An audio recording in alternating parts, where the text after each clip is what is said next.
2018-24 మధ్యకాలంలో ఏపీలో విద్యా ప్రమాణాలు దిగజారాయని annual status of education report ASER నివేదిక విడుదల చేసింది. మరింత సమాచారం మా ప్రతినిధి అరుణ్ అడిగి తెలుసుకుందాం. అరుణ్, ఏసర్ నివేదికలో ఉన్న వివరాలేంటి?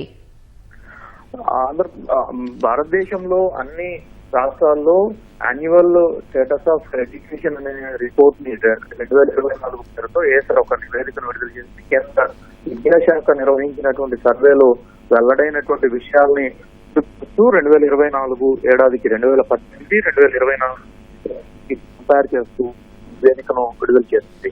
ముఖ్యంగా ఆంధ్రప్రదేశ్ కి సంబంధించినటువంటి వ్యవహారం చూసుకుంటే ఆంధ్రప్రదేశ్ లో ముఖ్యంగా గ్రామీణ ప్రాంతాల్లో పిల్లలకు విద్యార్థులకు లెక్కల్లో కూడికలు తీసివేతలు భాగాహారాలు వంటివి కూడా రావడం లేదని నివేదిక చాలా స్పష్టం చేసింది. నాడు నేడు పేరుతో చేసినటువంటి హడావుడి హంగామా అంతా ఈ రకమైనటువంటి నివేదికలో పొందుపరిచింది. దాంతో పాటుగా 2018లో 58.1% స్కూల్స్ కి డ్రింకింగ్ వాటర్ కల్పించగలిగితే అది 2024 వచ్చేటప్పటికి 55.9% పడిపోయినట్లుగా కూడా నివేదికలో వెల్లడించింది. 6 నుంచి 14 ఏళ్ల పిల్లలు స్కూల్లో నమోదు చేసుకునేటువంటి శాతం కూడా రోజు రోజుకి దిగజారుతున్నట్లుగా 2018లో 63.2% ఉన్నటువంటి నమోదు శాతాన్ని 2024 నాటికి 61.8% పడిపోయినట్లుగా తేల్చి చెప్పింది.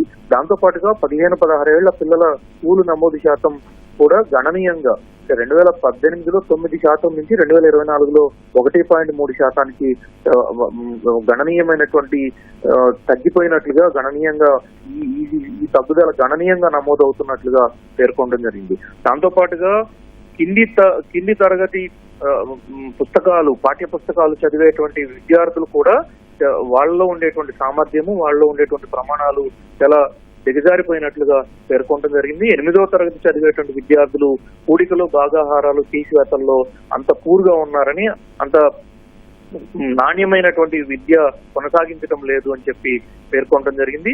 8వ తరగతి విద్యార్థుల్లో 2వ తరగతి పాఠ్య పుస్తకాలు చదవగలిగేవారు 2018లో 78% పైగా ఉంటే అది 2024 వచ్చేటప్పటికి 56% పడిపోయినట్లుగా ఏసర్ నివేదిక స్పష్టం చేసింది.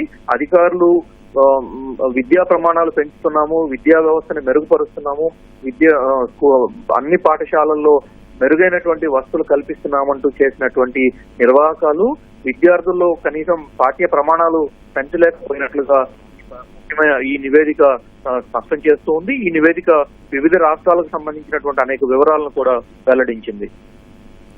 అరుణ్, ప్రతి పేదవాడికి ఇంగ్లీష్ మీడియం స్కూల్లో చదువు చెప్పించాలని ఇంగ్లీష్ మీడియం తీసుకొచ్చామని చెప్పారు. అప్పట్లో విద్యా కానుకలు అన్నారు, విద్యా కిట్లు ఇచ్చారు, ల్యాప్టాప్లు ఇచ్చారు. ఇవన్నీ ఏమైనాయి? విద్యా ప్రమాణాలు ఎందుకు పెరగలేదు? మరి గ్రామీణ ప్రాంతాల్లో ఉన్నటువంటి విద్యార్థుల్లో రోజు రోజుకి నమోదవుతున్నటువంటి ప్రమాణాల సంఖ్య గణనీయంగా పడిపోతున్నట్లుగా, ప్రధానంగా ఈ సంఖ్య పడిపోవడానికి అనేక కారణాలు ఉన్నట్లుగా నివేదిక స్పష్టం చేస్తోంది. ఆంధ్రప్రదేశ్ లో గ్రామీణ ప్రాంతాల్లో ఉన్నటువంటి నివేదికను పరిశీలిస్తే ఆ రకమైనటువంటి ప్రమాణాలన్నీ పూర్తి స్థాయిలో పడిపోతున్నాయని, 3వ తరగతికి ఈ సంవత్సరం 3వ తరగతి చదివేటువంటి విద్యార్థి 2వ తరగతి పాఠ్య పుస్తకాలు చదవడానికి కూడా ఇబ్బందులు పడుతున్నారు అనేటువంటి పరిస్థితి ఈ రోజు ఆంధ్రప్రదేశ్ లో ముఖ్యంగా కనిపిస్తా ఉందని చెప్పి, ఇది గత 3-4 సంవత్సరాలుగా ఇది ఉన్న కొద్దీ పెరుగుతూ ఉంది తప్ప తగ్గటం లేదు, ప్రమాణాలన్నీ పడిపోతూ ఉన్నాయి తప్ప పెరగటం లేదు అనేటువంటి ఆందోళన ప్రధానంగా నివేదిక స్పష్టం చేస్తూ ఉంది. ఆ నివేదికలో పేర్కొన్న దాని ప్రకారం చూసుకుంటే 2018కి 2024కి మధ్య పిల్లల్లో పాఠ్య పుస్తకాలు చదవగలిగేవారు కింది స్థాయి తరగతుల్లో 5వ తరగతి, 8వ తరగతి, 3వ తరగతి చదివేటువంటి విద్యార్థులు 2వ తరగతి, 3వ తరగతి పుస్తకాలు చదవడానికి కూడా ఇబ్బంది పడుతున్నారు అని చెప్పి, ఈ ప్రమాణాలు పడిపోవడానికి అనేక కారణాలు ఉన్నాయి. ప్రభుత్వాలు తీసుకున్నటువంటి అనేక విధానపరమైనటువంటి నిర్ణయాలు కూడా దీంట్లో కారణంగా చూపిస్తున్నారు.